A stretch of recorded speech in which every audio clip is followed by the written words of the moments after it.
The Hollywood elites are at it again. They come here with their fancy cameras and their pumpkin spice lattes, and they bumble all over our mountains, roads, and vistas just to make their low-budget horror films. Well, I, for one, have had enough. That's why I'm starting the Canadians Against Using Our Landscapes for Horror Movies Alliance. It's hard enough already for me to go outside knowing that bears, moose, and geese may at any point sneak up behind me, but now I also have to watch out for shape-shifting alien sculptures and dead racist cops? Let's make a stand. Join me, friends. Join the Canadians Against Using Our Landscapes for Horror Movies Alliance, or CAULFAHMA for short. Keep terrifying scenery for terrified Canadians. We watch The Thing and Wind Chill. I love... Sean, I love that the definition of intro is getting more and more obscure as we go on. This is now just a space for Sean to write a small skit. Yeah. Yeah. You gotta show off somehow. He's gonna try out this character. Like, hey. A little bit. Well, I don't get to do ads anymore, so I have to... yeah, I know. Not That's for true. now. I have to vent that. Yeah, but Okay. Hi everyone. Welcome to Citizen Kane Versus, where we compare a widely considered great movie with a movie that is considered to be more on the schlocky side, and we ask ourselves honestly, which is better? Which is better? And my name is Jack Rennie, and I'm joined by my Are you friends. talking to a baby? Yeah. Which is better? I'm trying to get our baby listeners up. Which is better? Okay. My name is Jack Rennie, and I'm joined by my friends. Sean Jacqueline. And Daniel Benoit. that's sweet Daniel Benoit. And this week, as Sean mentioned, we compared as week 3 of our Spoopy October. We compared The Thing versus a movie called Wind Chill. The comparison of these spoopy movies being that there's snow. Yeah, it's That it's winter. cold. Could have been Krampus too. People get cold. It could. Yeah, people get cold. Wind Well, Chill is I- also Christmassy. There's I lots was of going to Christmas say, music. as soon as I saw Wind Chill was set December 23rd, I was like, oh, this should have been the Krampus movie. comparison. Right. Yeah. But of Yeah. course, they're both schlock, so. Yeah, that doesn't. Yeah. Not the formula. Right. So, yeah, go ahead. Yeah, no, so wait, I'm confused. Was The Thing also shot in Canada? Yeah, parts of it were shot in BC. Oh, and Yeah. BC is also where they shot Wind Chill, Yes, right? indeed. Or Yes, parts of it. indeed. Oh, I didn't know that. Okay, Jack. Yeah. And that's why I'm starting my alt-right fascist anti-Hollywood league. CAULFAHMA for short. Oh, great. Okay, good. Well, that's concerning. Well, let's. I'd like to hear much more about that, actually, if you I have... was going to say, let's move on from that. I've got Let's- literature. It's okay. No, we're moving on. So so horror movies for me, as we've talked about before, they spook me. I feel spooked by them. But these movies weren't bad to watch. Neither one of them is too. It's like we're really starting our first spoopy October with like movies that are just like soft on the spoopiness, which thanks everyone. Well, I think that we're intentionally doing that because I'm also a little baby when it comes to scary movies. So I think that we're like purposely choosing movies that are not I'm going not to great really scare either, anybody. but instead of getting really scared and like not being able to sleep for a while, I just like am that asshole who makes jokes to alleviate the tension during the film. Right. Yeah. I'm the one who just breaks out into spiels about what the production process must have been like during a really scary scene. Yeah, so to get the exorcist to turn her head around, or the ghost to turn her head around like that, I've never seen exactly. The Exorcist, as you can clearly see. Oh, you should watch I mean, maybe you shouldn't. That movie is fucking terrifying. But Yeah, I heard it's absolutely horrifying. well, it's scary too because apparently a lot of really fucked up shit happened on like while they were filming it. Are you guys both on your phone right now? I was just loading up a sound clip for later. Sorry, I didn't do my. It was all I was like, who am I talking to now? All prep to the podcast. Great. Yeah. So these movies like Wind Chill is not too scary. It's like No. it seems like it's straddling a bit of like a thriller energy.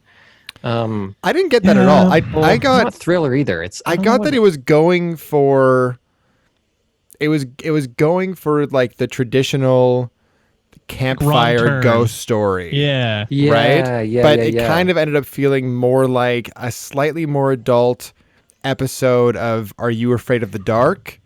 That Yeah. kind of Oh my God, wanted that's to so be true. the Twilight Zone. Yeah, it's You know trying what I to mean? sit in those places. Yeah. That's so Yeah. true. And admittedly, when the movie really got going, I mean, it was predictable kind of every step of the way. But when we first start to kind of get the sense of the supernatural stuff and the ghosts are kind of starting to slowly creep into the movie, I was legitimately freaked out. And again, Yeah. I don't do very well with supernatural movies at all, but Yeah. Wind Chill fascinated me for Yeah. a film that like I just kind of Googled in case as a second pick, just Yeah. in case Aliens versus Predators didn't go over, and I had no idea about. This film was intriguing. although I will say, in hindsight, Alien versus Predators would have been a better comparison for The Thing. Yeah. Yep. They would have made because they're so similar. It's like ancient alien entity found in or like deep Arctic ice. Yep. But it's just like not quite a horror movie. You know? Yeah, I guess I would it argue. was more of it kind of rode the line of like horror sci-fi, right? Yeah. Yeah. It's a bit of an action flick. Yeah. Really. I guess that's a pretty good segue actually for maybe a synopsis of The Thing. Yes. Yeah, Do. sure. So 1982, an Antarctic science base is our location, and ancient alien species is awoken by a neighboring Norwegian science camp, and it escapes, and it can shapeshift into creatures that it absorbs, and it takes on their exact qualities and I guess also memories, and And like ability to speak and yeah. their affectations. and their It's able, clothes and- it's able That's to mimic. It's a mimic, and it infiltrates the American camp, and by the time they figure it out, it's probably already taken one of them and maybe more than one of them, and they don't know who's an alien, who's the thing, who's not the thing, and the paranoia ramps up and up and up and up and up until there's a climactic battle with the thing at the end, and the paranoia continues after that, though, because we're still not sure who is the thing. And I have some fun insight to that, actually, the ending, which, Yeah. I mean, I can say now, whatever, because I just brought it up. Yeah, do it. Because the movie ends with Kurt Russell, McCready, and I don't know the character's name, but Leroy Potashnik or whatever from Community. Right. Keith David is his name. Keith David, who is fantastic, great voice actor, great actor. They're the last two alive as the movie finishes. And I've seen stuff about this, like hints about what the ending really is. That like Kurt Russell's breath is like very foggy, like you can see his icy breath, whereas you don't see any of that with Keith David. Yeah, Chains, I think was his name Chains in the movie. something like that. I don't know. But also there's like a bit of a fan theory, maybe. Like I don't think it's confirmed that Kurt Russell put gasoline or kerosene inside of the bottle that he gives him to drink from. Oh, And so that's why once he drinks it, he kind of like gives a little laugh of like, oh, great. Like, haha. Like just as I thought kind of thing. That apparently like, because the thing would just like drink gasoline and be like, yep, this is also a fluid that we drink. yeah. Yeah, I definitely got the impression they were trying to imply that he thought Keith David was one of the things. But I couldn't really piece together what the giveaway was. So that makes a lot of sense. There's Carpenter gave an interview after where he said that they did audience screenings because they had like 3 or 4 different endings for this thing, and they did audience screenings of the one they went with, and he asked an audience member what he thought of the end, and the audience member said, well, I don't get it, which one's the thing? And Carpenter responded with, well, that's up to your imagination and for you to think about. And the audience member went, oh, I hate that. That's really funny. I kind of loved it. I have in my notes, this is the first classic movie that just kind of ends that I didn't hate. Interesting. Well, do you want to give, before we launch too far into the thing, do you want to give the other synopsis of the God. greatest movie ever. Do I ever? Won't you? So Wind Chill is a movie from 2007, directed by the great. I didn't write his name down, but he's the director of Magic Mike XXL. Wind Chill was one of 3 movies that he's directed, in case you couldn't tell.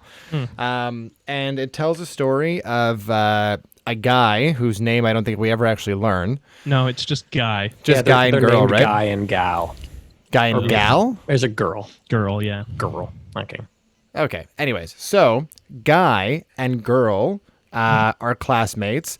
Guy essentially stalks his way into giving girl a ride home to Delaware for the Christmas break. Yep. And along the way, I don't know if it's because he's lost or because he's trying to pull into a seedy, dark area to molest her, but he takes a detour onto a snowy path, the Route 606, and gets driven off the road by a ghost car and is forced into a ditch and is injured. We learn later fatally injured, and the car's all fucked. And now Guy and girl have to basically spend the next 12 hours being stared at by ghosts and trying to avoid getting killed by the evil spirit of a murderous cop that's been murdering people on this road, I guess, Or something. for years on December 23rd every year. There's always more accidents in this road these time of year. Yeah, and that's kind of the entire that's the only kind of tangible plot that I could latch onto in this film. Yeah. It's a movie that you have to give credit for in the classic low budget style of making horror movies, where 70% at least of the movie takes place on a single piece of highway at night in a car. just randomly in the woods. Do you think that's why they threw in that really confusing loop sequence so they could always just bring everything back to back to that patch of road? Yeah, it's Dan, like, what you got happened? it. We're back in the car. Yeah, the set that we own. Yeah. Yeah. Funny story about this being a low budget movie. So the budget in total was $6 million, which by 2007 standards is not that much money. Yeah. But you'd be surprised to learn that worldwide it grossed $285,000. Thank God.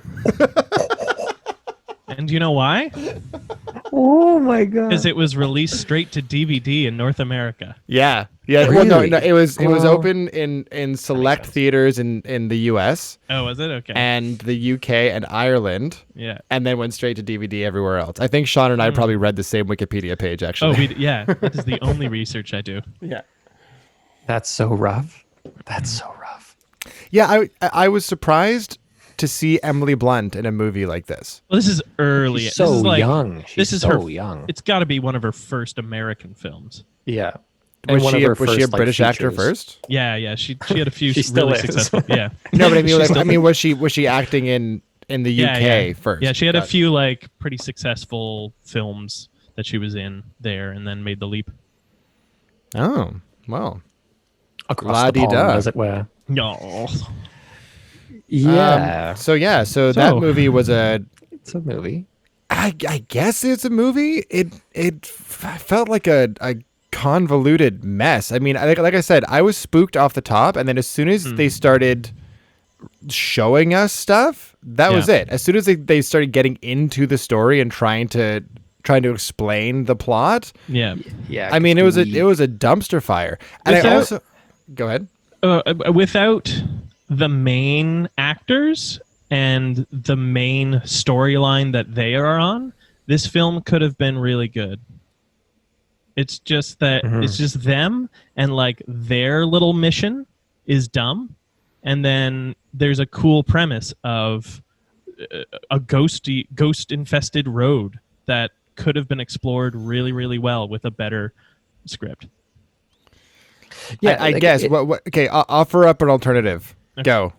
An alternative. Rewrite the script. Yeah, Oh, yeah, cool. yeah. All Pitch right. the pitch the rewrite. All right. Here we go. Oh, cracking it open. Oh wait, did we start the stalling. timer? No, I didn't. Okay. So Well, here we go. Like, we're only a little bit in. That's fine. Okay, go, Sean. Fuck. Okay, so a guy, brother and I love how sister. Dan's like, start the timer because I'm padding out this podcast again by asking Yeah. Sean to do this. You bastard. A brother and sister are on the road. They're heading back home because their family's sick at Christmas time. One of their father's sick, so they have to go home and they make sure they maybe have their last Christmas with him. They are careened off the road by Ghost Cop. Ghost Cop. That's the movie title right there. Ghost Cop. Yeah. Ghost Cop is just as horrifyingly racist and misogynistic as he is in this film at the start.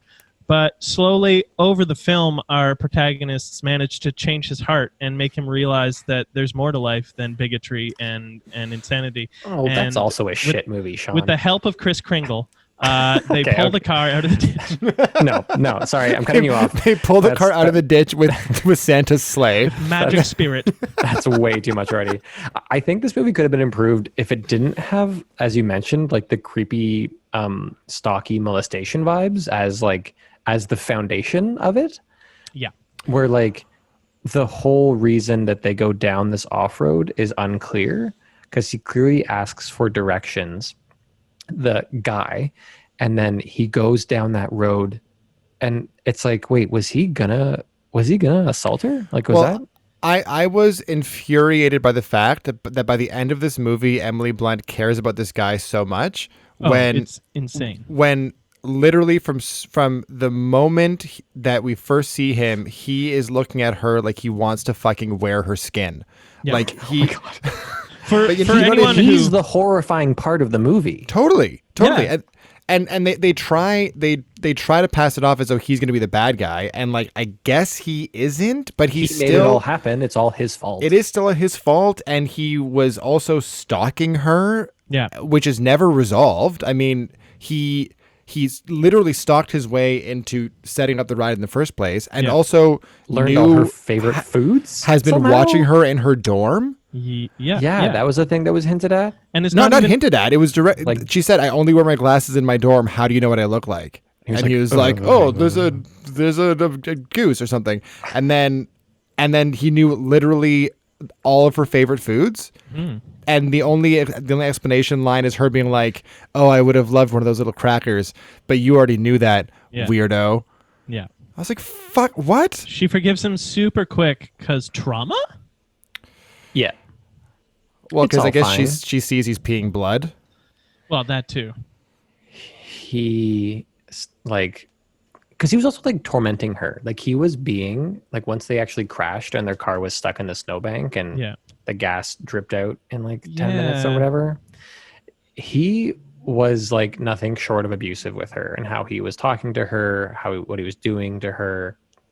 And like, he wasn't being compassionate. There was never a part of the movie until she starts to like give him what he wants in terms of like physical touch and stuff like that he's ever compassionate with her. It's like, he's like, well, stay there if you want, I'm going here. And like that, like, he's just like, he's terrifying. Yeah. He's clearly very unhinged. And, I would have liked either. I mean, I thought what they were doing was setting up that he was actually one of the ghosts and he was like bringing her in as prey or something. That's what I thought. I was like, I have a note where I was like, he's dead, right? Like yeah, but I also called that he was going to eventually turn into a ghost, which did not need to fucking happen. Wait, did he turn it? Oh yeah, he ghost saved her. Yeah, that's how it ends, saved her. Yeah, right. Oh, that whole sequence. Yeah, what is that whole sequence? So, shit. What happens before he ghost saves her? Oh, that's a great question, man. He's like kind of dying. Yeah. She finds out that he's been peeing blood and he's hurting, but she's like, stay there, honk the horn if he comes. I'm going to go up and try and connect to the phone thing with this random phone that you have in your car. Comes back and he's dead. It was actually a cool moment that I made a note of where it's like, you see her looking at him and then I think you see his jacket, like someone wearing his jacket, like him, like walk by the window outside the car. And I was like, that was a cool little moment. There like was stuff a like lot that of... made the movie interesting. Like there's that moment when she's fishing for the duct tape in the back seat, and in the front windscreen, which is the background of the scene, I saw like a little white thing moving just way off in the distance, and I thought it was snow. So I was like, oh, it's just some like snow caught on the windshield. Yeah. And then I thought it got bigger and it was moving, but I was like, no, it's still white. It still looks like snow. And then it suddenly appears next to the window and walks past, and it was one of the like priests, I think. Or no, it was the guy. It was the dude, I think. The dude who throws up a snake? Yeah. Eel. An eel, yeah. An eel. So that was drowned guy. That was super like effective to me. Yeah, that kind of stuff was cool. Like the very first, like you say, Dan, like I was creeped out too. The very first time that they're like sitting in the car, and he's claiming that he's gonna go back to the gas station to get help, but then we learned that like he couldn't because he's actually really hurt. And so she's alone in the car, and she sees just like this shambling figure go by, and it's like a empty, dark strip of country highway. And then he just like shuffles off back into the woods, and it's just one of those things where you just kind of go like, totally. Yeah. But then they actually reveal the ghosts, and suddenly they're not scary at all because they don't do anything. The only ghost who does anything is the cop. Yeah. And I was so irritated by the amount of shots where she's like at the foot of a ghost. Yeah. Who is just like just three times staring at her, and then it just cuts to her getting in the car. Yeah.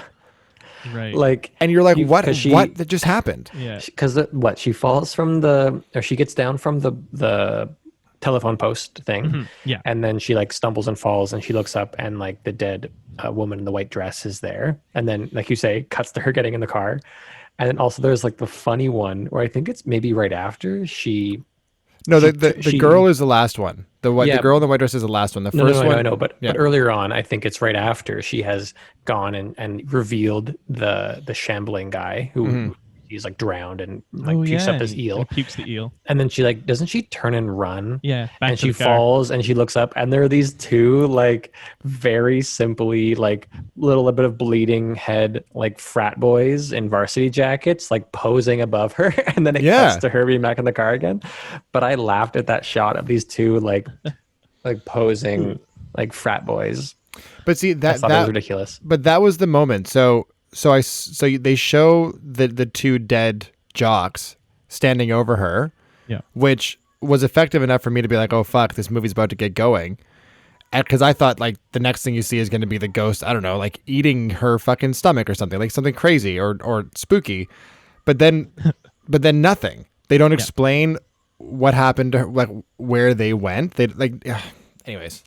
So, so yeah, I was mad. So her new boyfriend's dead in the car, and then the cop comes and pulls her out of the car, and then he's gonna bash her face in with a tire iron, right? She won't get in the car, and no. So the guy dies. Yeah. And then she pulls him out of the car. Yeah. For some reason. And then somehow locks herself out of the car in the process. Right, and then the cop comes. It's not the cop. It's the creepy snowplow guy from the gas station. Right. How did I forget that entire useless subplot? Yeah. Well, he's actually a vital part of the story because he's the one that gives all the exposition to explain the whole plot of the movie. He does in one truck ride. Truck ride. He's like, by the way, you might have been experiencing ghosts out here. This is known as Ghost Highway. There's a cop, there's a bride, there's two frat boys, and some priests. Murders happen a lot around this part for some reason. Don't know why. Yeah, that's why I came down here. I figured you turned down here, and I was going to come find you being haunted by ghosts. Anyway, what's that, a ghost car? Anyway. But honestly, that kind of is what it felt like, because I don't know if you guys clocked this, but when he was watching the ghost monks or the ghost priests pull the guy or leave the cop in the burning car, and then he just like sat there and watched the cop burn to death in the car and was like unfazed. Unfazed. Super cool. Just like I guess he's dying now. I guess this is happening. What can you do? And then for some reason the burning cop turned him to ice because he's ghost cop.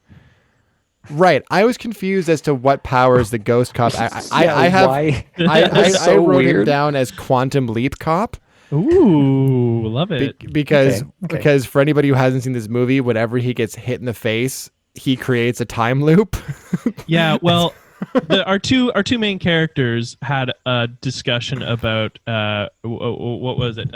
Eternal reincarnation versus eternal existence. Eternal That's existence. sweet foreshadowing conversation. Yeah, it was a really poorly done, poorly written, So heavy-handed. hammer over the face of of a movie thesis that they like tried to explore, but like there's no like pointing like, oh, is he regenerating or is he just living forever as a ghost? There was no like thinking about that in this movie whatsoever.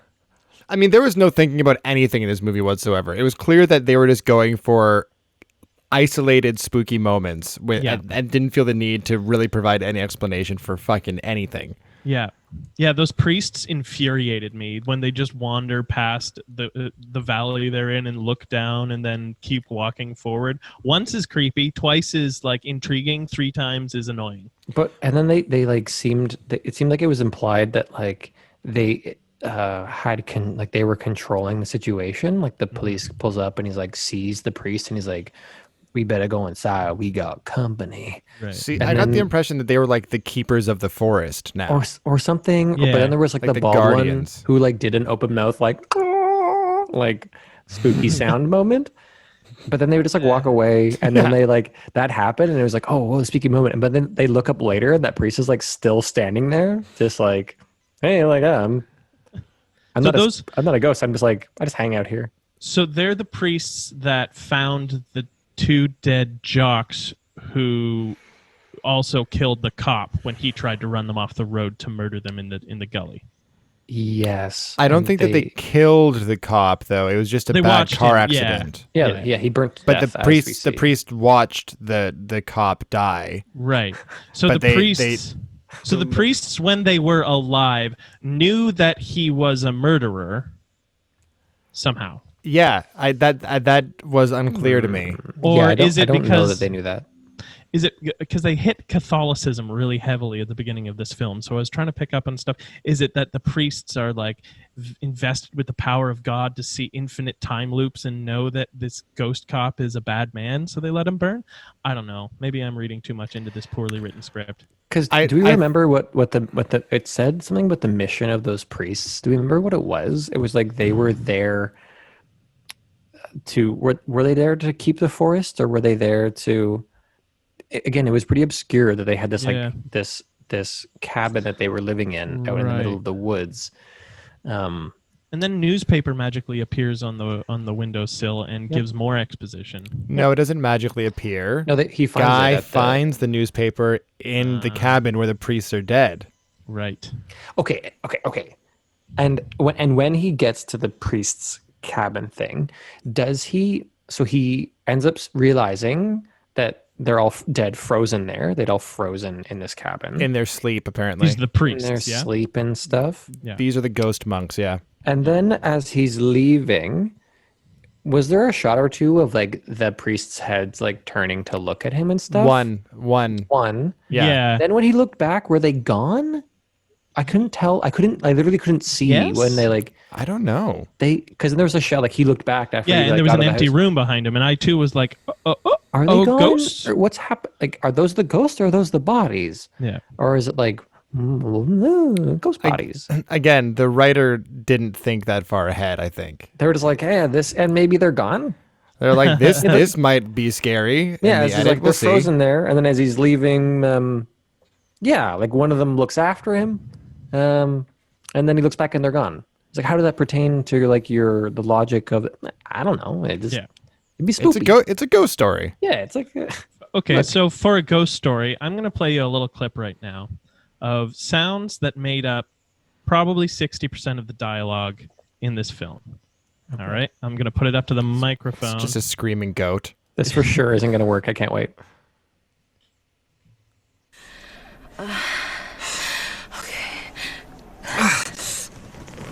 Oh, thanks, but I'm not really in the mood anymore. We have to rewarm your hands. Okay, we gotta get the circulation going. You could lose your fingers.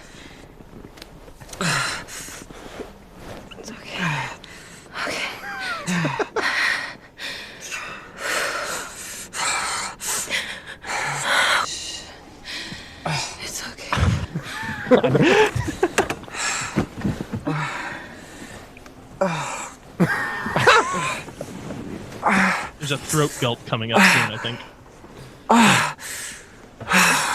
I can feel your stomach rumbling. Oh, God, I'd give anything for some of those Cars crackers. Me too. What else do you have in that grocery bag? Huh? You don't want to know. I do, I really just talk to me. I just need you. Okay, I got duck liver pate with truffles, and I got some olives, the normal kind, and the little black shriveled, The shriveled tiny, ones. yeah, the little one. I got some white wine, and then for dessert I got anisette biscotti and a thermos of espresso.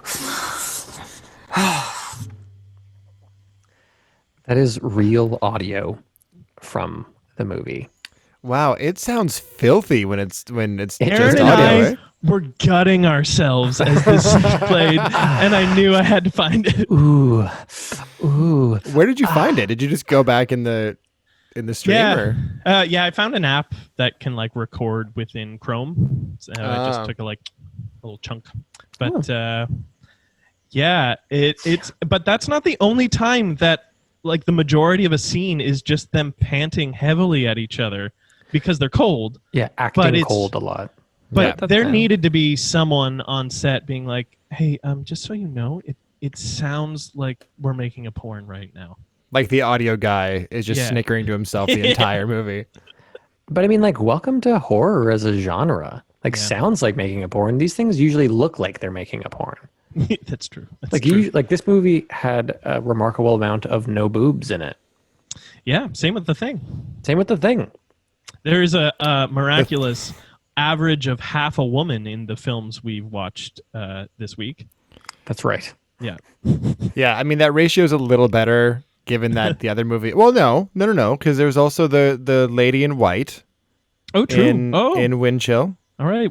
One Yeah, and I'm each. sure there's some female extras in the classroom in the first scene Yeah, that's true. when she's Okay. texting on that Hey. sweet brick phone with that sweet T9. It That starts on fucking cell the, phone. the starting of Winchell where she's texting on the phone, and it's like so one of her parents, right? That's texting her. Yeah, and they're, or- I thought it was the like most- her girlfriend or something. They're I like don't the know. most demanding, impatient, Sucks like to be you. texter. But it's like, how are you getting there? Check the buses. Like it all reads as like really, really like not so friendly. Yeah. And what does she say she usually does? She usually like Flies. flies. Right. So I was like, oh, they're saying maybe there's been some like financial hardship for this character. Okay. Nope, that's just never addressed. She's just driving cuz. Yeah, it's like, why didn't she fly? Because it's not. There's no indication. Yeah. Which like there's part of me that kind of appreciates the lack of detail. If we're going with the whole campfire ghost story, if you're telling one of those ghost stories yourself, you're not giving expository backstory for each character. You know what I mean? Like it really is just Cool. like person A, person B, Yeah. scary shit, shadows. Yeah. So this film proves that when you tell a spooky Maybe ghost the story, head turns. Maybe he looks back and the corpses are gone. remind me never to ask you to tell a spooky ghost story around a campfire. Spoopy. Yeah. You're gonna say something, weren't you? I was going to say then, by that theory, this film proves that telling a spooky ghost story, the medium for that is around a campfire and not on film. Yeah. Well, I mean, there is a reason why this movie grossed $280,000. Oh, yeah. Yeah. But honestly, like, I've seen worse horror films and worse films in general that get wider release. I guess, yeah, art is subjective. Name another horror movie that had a wider release and probably earned more money, Well, I'm and then just gonna, pitch me the rewrite. No, I'm kidding. But Just gonna say, what I the will hell is with this deflect today. I'll deflect a little bit and say that they just announced the next Jurassic World movie, which is going to be a worse film than Wind Chill. I'm just going to say right now. And it's going to make, I'm going to say $1.29 billion. Okay, we have you on the record for that. Yeah, Just so you 1.29 know, like, billion. we will hold that against you. Okay. So a bold move. But there's a difference though, because there's a different kind of appeal to a movie like Jurassic World. Yeah. Right? Like Jurassic World doesn't really need plot because it's about Dinosaurs are cool. dinosaurs and explosions and Sure. Chris Pratt being sexy, I think. Or maybe he's Yeah. fat now, I'm not sure. But I think he's funny. He's funny. he was funny at a point. But he's I not think he funny mo- in those movies. Right? I've never seen the movies, so I have no idea. No, he's not Oh, funny in those movies. They He's- will appear on this podcast at some point, I'm sure. Okay, great. Yeah. Cool. Ooh, I a can't Jurassic wait. Park showdown. I can't wait to hate watching that movie again. This movie, this movie has elements of it that are good. Yeah. Like, Emily Blunt does a good job. Like, she's young and she's not as good as she is now, as is to be expected. No, and her American accent is not as good as it is now. But like, it's still fine. It's great. There are like choices in it though, like the blue tint of the movie. I was like, ooh, a blue tint for extra chill. Like, and like they really wanted to play up again. It's like this weird. It's such a because when did this movie come out? Was it in the 90s? 2007? 2007. 2007, yeah. Then why does it read as like a it reads as like a turn of the millennium movie where They turn a Millennium script. Oh, that's exactly. Yeah. That's probably right. Where it really plays into like the I'm going to call it a fetish of the awkward guy. Again, stalks in this case, but like pursues the like out of his league girl. Yeah. Who he even refers to as like wearing belly tops and stuff. And how that like works. Like that's a lot of the movie is about that. Like it's almost, I think, more about that than it is about spoopy ghosts. Like it's about her coming to like to care for him. And it really reads weird, and how they play into that with her character is weird. That like she's walking, like there's, I don't know where their school is, but I kind of forget. But it's snowy, like it's clearly cold, like fucking winter, and she's wearing like essentially a belly top almost, and like has bare legs and like this little cardigan, and I'm like, yo, girl, like it's winter, like put some clothes. What the hell is this? What do you like?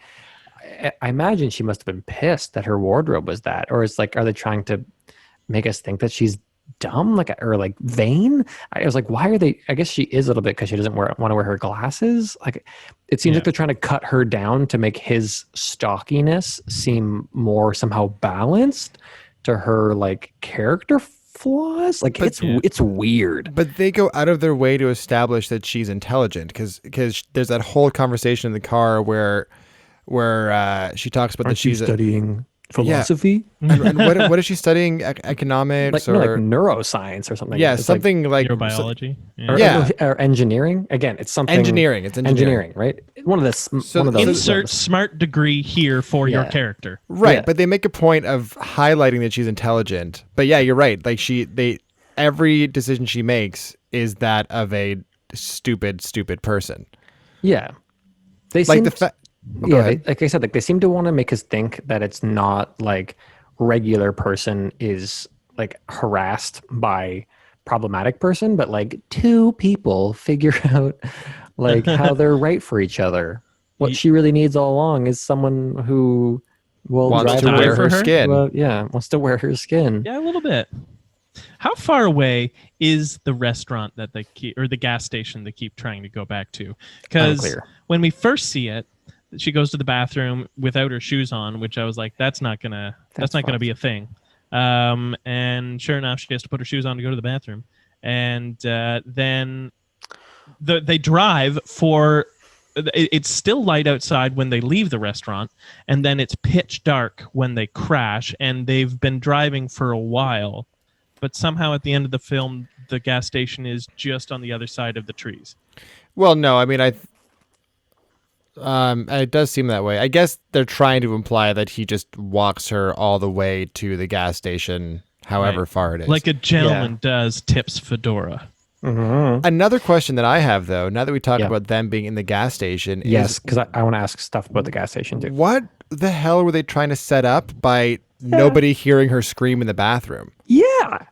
What was that sequence? And why was Guy in such a deep conversation with the convenience store attendant, the gas clerk? Like, Well, I think he was getting directions, right? That was the whole thing. but when is they that- come back, he's I just picked up the book. He's like, yeah, and that's why you get so into that. And he's like having a really like full body conversation with the gas clerk. Oh, it clearly wasn't scripted, so he took his actor permission there Right. to fill the scene with an interesting choice. Yeah.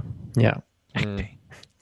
But yeah, it's a super weird thing. Like why she goes to the bathroom in her bare feet, which is Blech.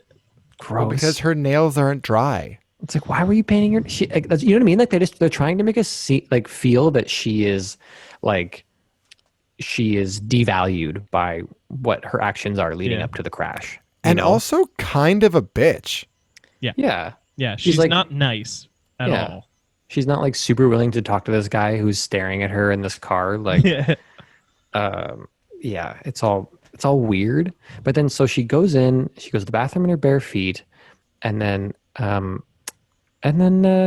she's like the door is locked that she can't get out, and then she hears like the voices. It's just her being locked in the bathroom, and that's it. Yeah. It's not connected to any of the spoopy ghosts. It's just like, hey, this happens in scary movies. Yeah. Right? Huh? See, I thought they were trying to set up that they were already in like ghost town. Yeah, or that like that all those people were dead, or like Yeah. like she was I gonna get thought back that to too, the yeah. gas station at the end, and it was gonna be like decrepit and like Boarded clearly no one up had or- been there. Yeah, yeah. that would have made more sense. Something like that. Or it wouldn't have, but it would have been more satisfying in some way. Ghost Like town. again, I really thought the dude was dead from the beginning.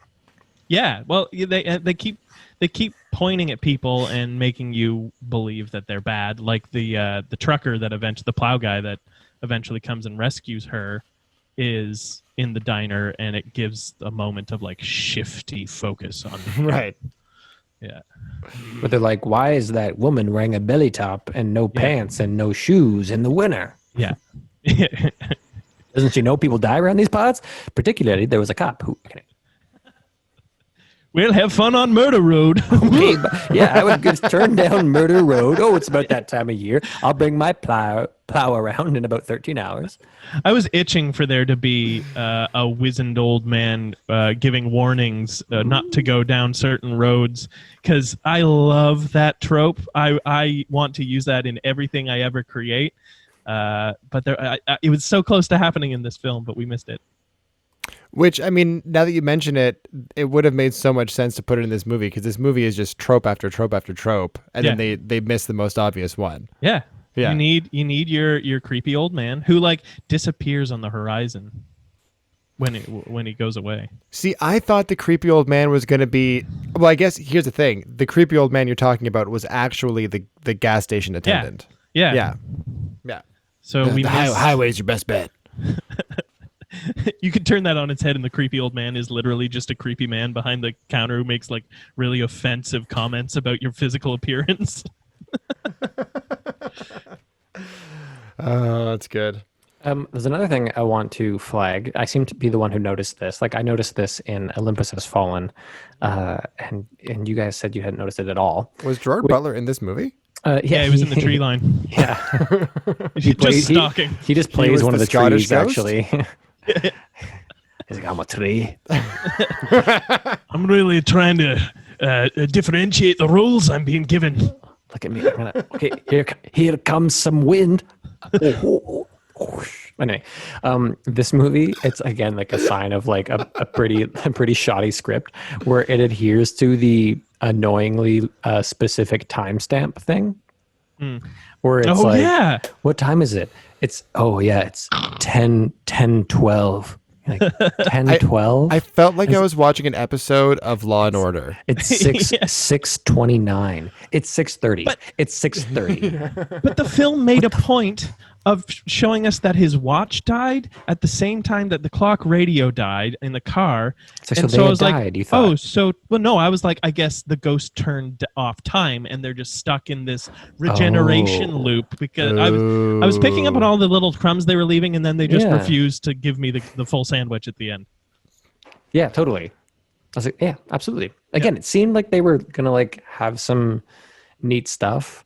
But again, I kind of made a note that this is like, I'm like, this is like Emily Blunt's Edge of Tomorrow prequel. I thought about that too. That I was like, oh, this is going to be her like going through this again and again and learning things maybe and learning to conquer it. And it's like, nah. No, it's going to be about her overcoming her, just choosiness, just general bitchy attitude, and get with a man who wants her. So he hits her. He hits the cop guy is affronting her finally. Yeah. They're out on the highway, and he comes out and he's like, "Get off her!" And he goes to hit him with a pipe that he had in his car because he's a total creep, psychopath, total psycho. And then what did you say? Like it time warps them back with the cop? I called him the quantum leap cop. So he hits quantum leap cop. And they're warped back to their car, but his hands have been like frozen to the pipe now, and they get them off. And then there's this whole sequence that Sean played of like them oohing and awing to like putting his hands onto her bare stomach with her belly button. I'm not really in the mood, but yeah. And then when he's shortly after that, when she goes to try and attach the phone to the phone pole, she gives him a kiss on the forehead, which I was like, okay, that's like this person is dying, and I'm going to give you compassion regardless of who you are type moment. Yeah. And then she kisses him on the mouth. And I was like, you just had to, because I hate this. It's because she was won over. You should have put on her glasses first. By his realization that he was wrong in the way that he approached her, and he should have just said hi. Mm-hmm. And now she loves him, Jack. You should do that. Yeah. And then he died for her, Yeah. So she better not get with any other man ever again in her life, is all I'm saying. Except he didn't die for her. He died because he was going to molest her. Yes, that's true. That's fucking true. And then got into a car accident. Like it would have made more sense in the ending sequence of him. Like it's kind of annoying of him walking away through the woods, and she turns a corner and he's further away again. And he turns and essentially waves her on quietly, like "Come on," right? She should have turned the corner at one point, and they're just like in some gulch, and he should have just been buck naked with like his dick out, and then she'd been like, "Really?" And he'd be like, "Mm-hmm," like nodding, aggressively nodding. And I've been like, yeah, that's the real end to this movie. This guy wanted to get with her. That's it. How much time do we have left for The Thing? We got like 25 minutes. So all right, let's launch into The Thing. Let's pop over. I had a good time. Yeah, I literally just finished watching this movie right before we got on. Yeah, I watched it this morning. So it'd be fresh in my mind. Yeah, it was dope. Yeah, and it has dumb stuff in it. I'm gonna get into some of it. But sure, it's a dope movie. But I mean, I don't know what other movies were coming out around the time of this film. Yeah. But what it achieves visually is pretty remarkable. Immediate shout out to the practical effects. Like they're mind melting. And I think the only special effects, like VFX shot they have in this film is the spaceship coming in on the opening title card. And which is also dope. There's like a green screen or whatever they used for them to look down into the crater where the spaceship is. That was CGI or whatever they did. Everything else though is like practical, like stuff that they somehow made. Like animatronics and puppets and goopy stuff and speeding up speeding up films as they did these puppets do stuff. That head puppet. Crawling its way around the floor. Stomach that opens up and stuff. It was this funny thing. Arms. So the dude is trying to resuscitate this another guy, and he's doing clear, and he goes clear, and he sticks, and like the guy's chest just opens up to this like toothy mouth and bites his forearms off. Yeah, that happened literally.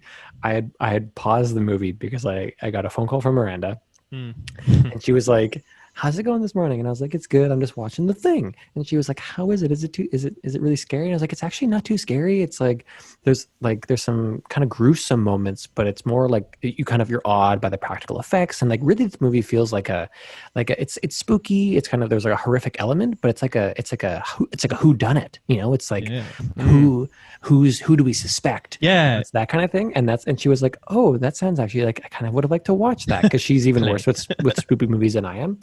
And then I was like, yeah, well, maybe we'll watch it again sometime. And she's like, okay, cool. And then I like pressed play, and the next scene was like, dude gets his arms bitten off and the head crawls away. And then like the next scene is like dude's head opens up and bites another guy's head. And I was like, oh, Miranda could never watch this. Like this would horrify her for the rest of her life. So I will never show her this movie. It's some really effective body horror throughout the entire film. Yeah. Although I was confused about the more they explained the alien, the more I was confused by it. Because I understood. So I thought the setup for the blood test was cool in that they were trying to establish that every part of the body is the thing, but is a different thing. Yeah. Right? It's its own kind of separate thing. Yeah. Which is why the blood reacted. Yeah. But then, but I was unclear though about, first of all, does that mean that each thing becomes its own kind of version of a monster? Because the stomach literally becomes a giant mouth. But also, was it just me, or was Blair like absorbing other people who had also become the thing at the end of the movie? Like, wasn't the final alien you see is like a super alien, isn't it? Didn't have like the dogs and Blair? Like, was it also absorbing these things to create like a Megazord alien? Yeah, I don't know. I think that's one of those questions that it's left vague on purpose. Does anyone have John Carpenter's email? Suddenly there's like a giant tentacle that comes out, and you're like, okay, but where did the mass of like tissue did that come from? Yeah, it's a little bit. I did read somewhere, I can't remember. It's either in the book this is based on, or in some like supportive addendum to either the original movie or this one, where they talk about that the movie has like the monster has a genetic memory kind of thing. So it's been all over the galaxy consuming different life forms, and it has the ability to like shoot out a tentacle or become huge teeth to use to assimilate other things. Yeah, it's a shape. I wasn't thrown off by any of that. Like, it's a shape-shifting being. Like, that's its whole thing, is that it can assume. We're told, based on what the scientist guy there very quickly deduces, which is that it will adapt. It will like take over a host and it'll look and act just like that thing until it passes on the infection, passes on itself, essentially. And we learn that with that is that like, because it can do that, it can also adapt its form kind of as needed in order to fight / traverse, etc. Yeah, it's pretty spooky. I really liked the who, as I said, like the whodunit vibe of it, because I was watching this movie too, being like, oh my god, so was that it, just getting that person, and like what this person, it says, and it's kind of weird that some of them though, like the guy who loved the dogs, he's like, yeah, I spent like an hour with that dog, and then you find out that he wasn't infected, and you're like, why not? Like, but then how did Blair get infected? Because Blair was the one who found it out and went nuts trying to like protect society from this thing, and then somehow he got it. Locked. Well, I think it's implied that something outside got into him, right? Like he gets infected probably.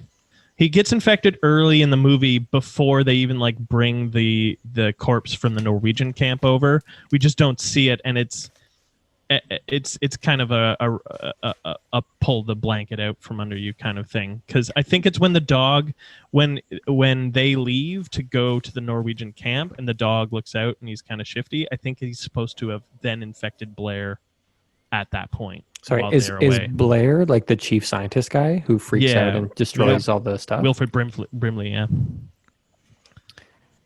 No, that can't be, because then he exposes the creature, and but that's what I'm saying. I think he's infected later. I think when they put him in that shack, he's freaked out because he's human and he knows the danger because the creature, they established really pretty clear that the creature doesn't do that. I think we're supposed to wonder whenever someone's like, no, it's like the guy. I thought it had him before. Again, like I'm going all over the place. But then they find him later, and he's like, "Hey, I'm fine now. I just want to come on. I just want to come out now." Like he's clearly been turned at that point. We just don't know how. But I would say I was wrong the first time. I think he might be infected before the movie even starts because he's building that spaceship in the basement of the. No, but he was shack, building right? that stuff with the parts of the the transportation vehicles that he destroys on his big fucking tirade. Yeah. It's not fully clear. Like I mean, it's just me looking for things. Like I was having fun trying to deduce who had been infected. Yeah. So when the red-haired dude, one of the first guys, I have no idea who anyone is in this film. They're all super there's a lot of interchangeable. Bennings is the name of the guy who we first see. Right. With the claws. Yeah, with the claw hands. Which was a stuff. dope reveal, by the way. Great reveal. And he was like, yeah. But they're in the room with like the gruesome twisted body that they pulled back from Norway that they loaded into the helicopter, and stuff, and it was still smoldering. Anyway, whatever. And then the other guy is like, we should just burn it. And the red-haired dude is like, are you kidding? Like that's a marvel. Like that's gonna get someone the Nobel Prize. Like that's a. And I thought that was like, oh, like he's infected and he's trying to protect itself. You know, like he's trying to protect its own. But then it still grabbed him and took him over. I was like, oh, so he wasn't, and he just actually thought it was dope. I was like, okay. So I was like, I can't look into this too much. I also didn't get the impression. I didn't get the impression that this thing had any drive for self-preservation beyond the immediate host that it was in. Like at no point does it try to stop them from. Like at no point does an infected host try to stop anybody from killing another infected host in this movie. It tries to stop itself from being found out. Yeah, is what it does. Like that's the whole thing where the guy, and isn't it the scientist guy the Blair who deduces that they're going to mix their blood and see if it tries to take it over. Yeah. And so then they get back and someone has slashed all the blood packs. So do we ever find out who Blair did that? Has to, it has to be Blair who did that. It has to be Blair who did that because he had access to it, didn't he?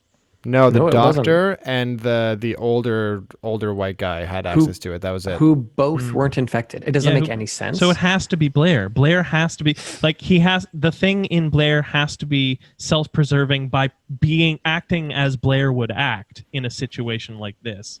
Like making them get paranoid. Yeah. And attack each other, but the thing wants to get to civilization. Yes, but it knows. But it can build a ship to do that, so it doesn't care. Is that what it's saying? I think. But then why does he change once they come back to the shack and he's acting all different? Like I'm fine now. I just want to come back inside. Yeah. That's the thing. I think it's supposed to be a movie where you're like you watch it again and you're like, oh, is that But the moment with the blood packs was a thing where you're like, again, it doesn't ever say, which is a good and sometimes frustrating thing with this movie. Yeah. Also, why did the thing kill the fat guy? The fat guy? The fat guy who ends up turning into a mouth monster or a stomach monster, and the guy whose head rolls off and becomes a spider. Right. Why would it kill him? Because there's no other thing that would have killed him, and the thing wouldn't want to be exposed. Yeah, but they were about to do something right there. Whenever they got to like doing one of their experiments to figure out who was infected, something would happen, right? And so I think they were just boarding up doors, man. No, they were like about. They were boarding up doors because I remember the camera follows him down the hallway with a big stack of 2x4s. Yeah. And Keith David is hammering slabs of wood onto the door. And then we follow the fat guy. I don't know his name. I shouldn't call him the fat guy, but we follow this guy into another room where he looks at the window, and then no, it happened. No, guys, it happens as McCready and the kitchen guy have come back from the outside, and the kitchen guy was like, I found McCready's cut up clothes. It's him, so I cut him loose. And McCready finds his way back in, and he's like holding them at flamethrower point with his like dynamite. and that's when the dude's heart gives out, like the fatter dude. That's when it happens. And again, it's like a self-preservation thing to like change what's going on. In the scene that I'm talking about, you see the first hints of this thing like starting to negatively affect itself. The guy starts hunching over and moaning from, I guess, stomach cramps or something. Yeah. Or if it's just like him turning. Again, it's not. I guess. I was also confused about the turning process, because when you watch the dog turn, he first becomes the big, creepy, gigantic Spider alien, thing, yeah. and then the idea is that it goes through that on its way back to the form of the thing that it's taking. Yeah, I think it was just a design choice for that. My girlfriend is here. Oh, hello. Oh, hi. Hey, he You're told on me to camera. say goodbye, You're even on though you camera. guys were recording. Aw. Right, you're recording. Hi, If you're world. if you're watching, Hi, world, hi four people world. who are- 14 Come on, you people. guys are super. I also have now listened, and it's dope. Oh, thanks, thank Marisa. you. I can't hear Put what you're that- saying, but like, A++, love it. Okay. Woo, woo. Also, look at her cool jacket, everyone on YouTube. Vintage, you Yeah, guys, you can't see it. Anyway, And more Everyone importantly- listening to this deliver some podcast. lasagna to my Yeah. grandparents because I'm a Aw. good person. Okay, I love you. It's Bye. fair. Plug. Mwah. Bye, guys. Bye. Have fun. Tell them I said hi. And also listen to her cool jacket. Yeah. That was Marisa.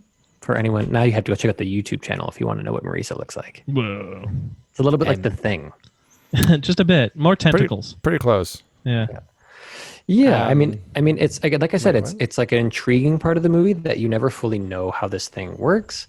It's like an easy way for them to kind of say, and then it does this, but it can be frustrating. Like at the end of the movie, I was like, oh, I would have liked to have really understood. We see that it's just like a cellular thing, right? That like, On the doctor's computer that looks like a terrible Atari Yeah. game, but also Oh, has the yeah. most specific algorithms It can ever. Yeah, it can calculate the percentage chance of this previously unknown alien species infecting the total population of the Earth in like half a second. You know. Yeah. because he just times how long it takes for a cell to take over another cell. Right. Or like a blood cell, and he's like, cool, and then he just extrapolates from that timer, which I thought was actually really cool.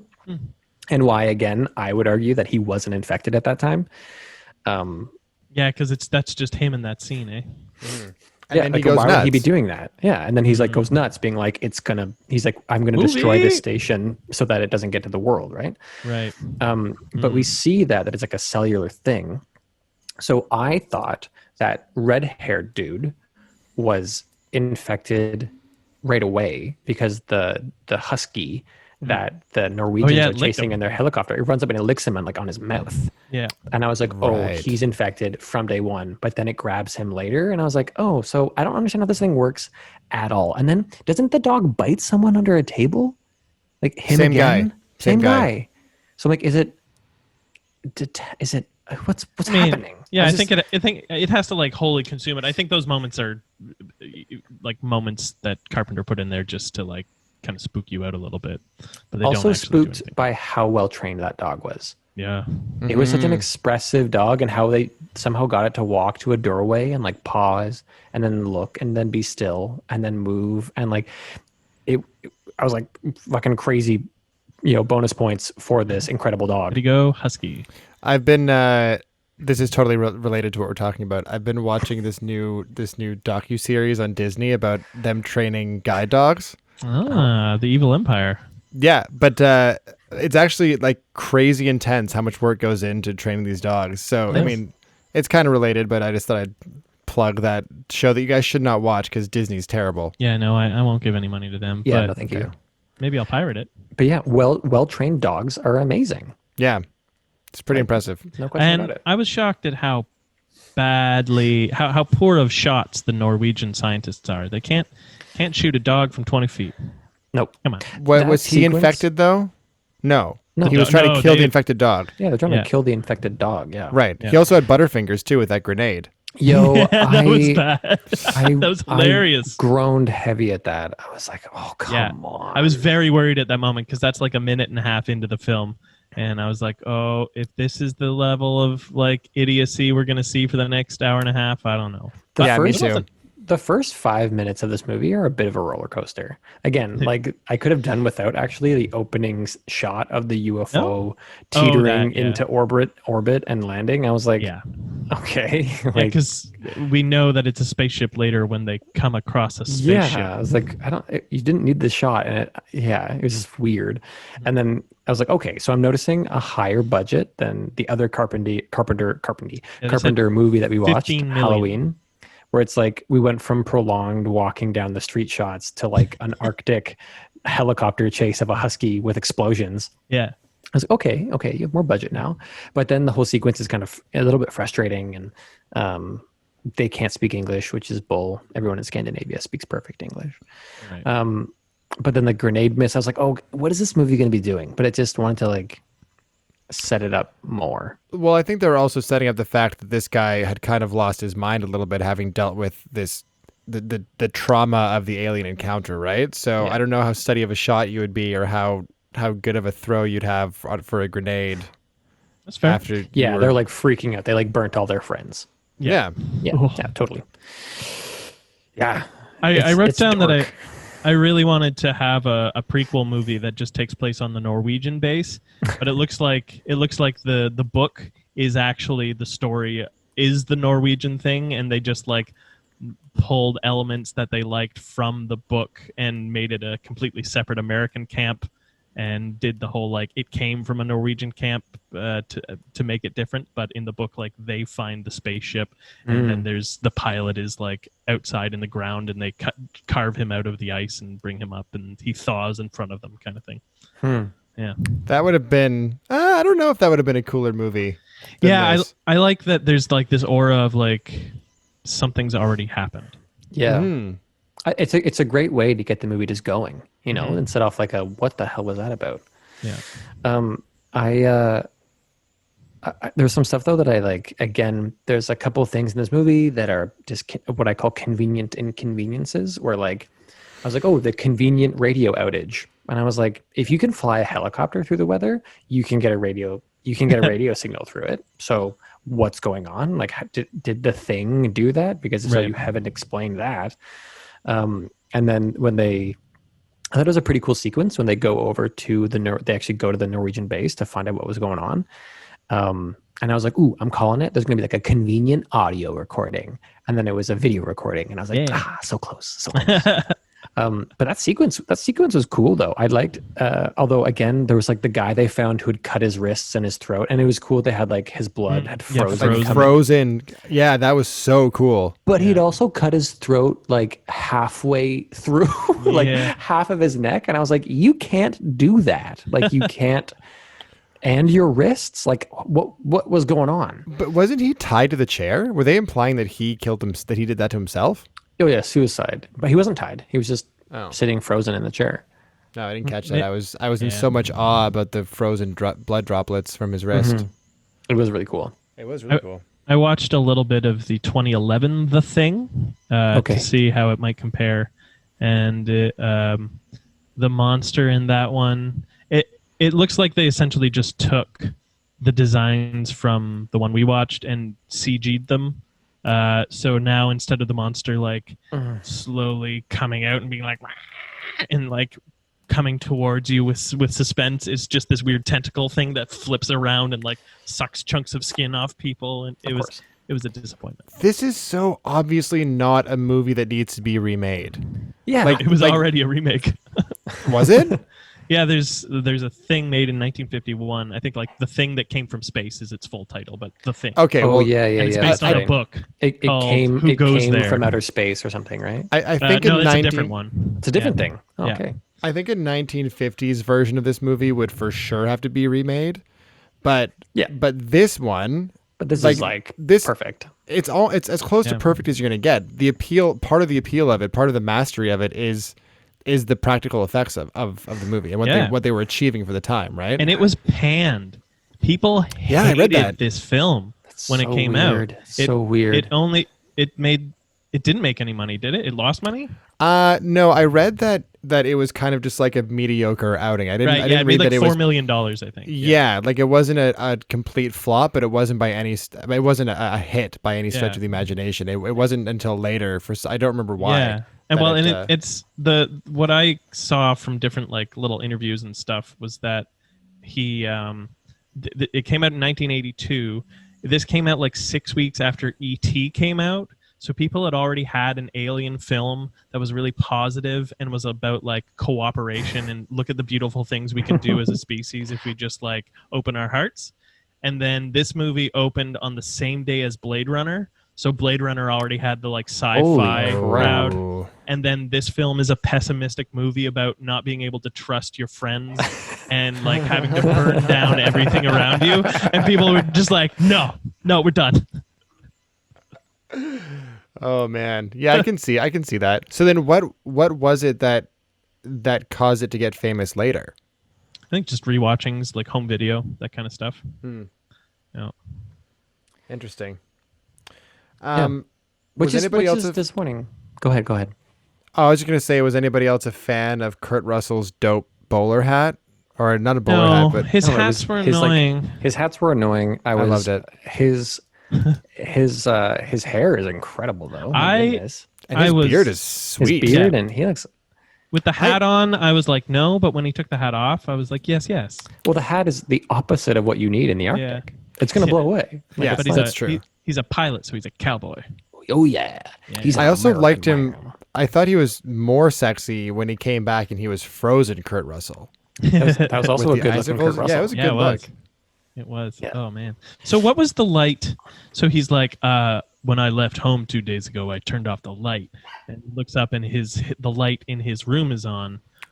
What was the explanation for that? Oh, it just doesn't get one. Yeah, there wasn't one, unfortunately. Right. So it was like it was a lure. It was the thing luring him away so that it could do something, maybe, so it could separate them and cause childs to be like, yeah, he's gone.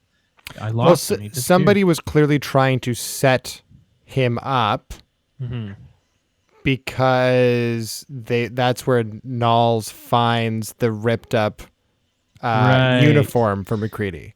Right. Okay. Yeah, right? I think there's supposed to be one roaming the outside. Like there's the guy with the glasses who goes out and then, like he's in the place alone for some reason, and then his light gets put out, and then he runs away, and then he's donezo. Yeah. They find his glasses, right? So I think that's the one that gets guy, the scientist guy, and like joins up with that. And I guess it's like a setup because it seems to know it cuts up McCready's jacket and turns on his light, like it's trying to set up McCready because McCready's being really like level-headed and smart about it. Yeah, it's trying to make them distrust the others, distrust him. Oh shit! Oh, there's our timer. So spoopy. Okay. We don't get into the other. And that's from the era that Kurt Russell's hat came from, everybody. Yeah. Walks into a saloon. Well, great. Let's I'm not gonna. What does that alarm mean, Jack? Well, that timer just means we gotta shut the fuck up. It's and stop talking about like Disney shows about dog walking and stuff. Yeah. It's really interesting. It really actually is, guys. No one cares. No one cares. As we get into, but you might if you watch it. No one. Nobody. Not one of us cares. This is our time just to be done with the general conversation, and any points that we have left out, we are going to get through now quickly in our very fast lightning round known as Likes and Grapes. Likes and Grapes. Likes and Grapes. Likes and Grapes. Spoopy edition. Spoopy edition. Thank you for staying this long. We'll see you on the next episode. Sorry about all that. Oh, goodness. Okay. I'm going to go first because I got some the things that I have left unsaid. I've put them into Likes and Grapes for the thing, starting with where we just finished. Great.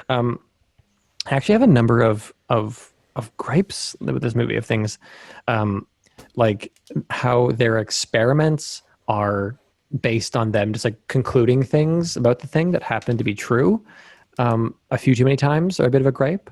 that they just like know that the blood will run away from fire or something. And I was like, what? Okay, how did you? Anyway, whatever. So a bit of a gripe with that one. No, they explain that whole thing, man. Yeah, but it's not based on anything. He's just like, I think this is what it's gonna do. It's all Right. conjecture, right? And it just happens to be true, and that happens like I think like a couple times, and I was like, oh, okay. So you're just nailing this alien entity perfectly, huh?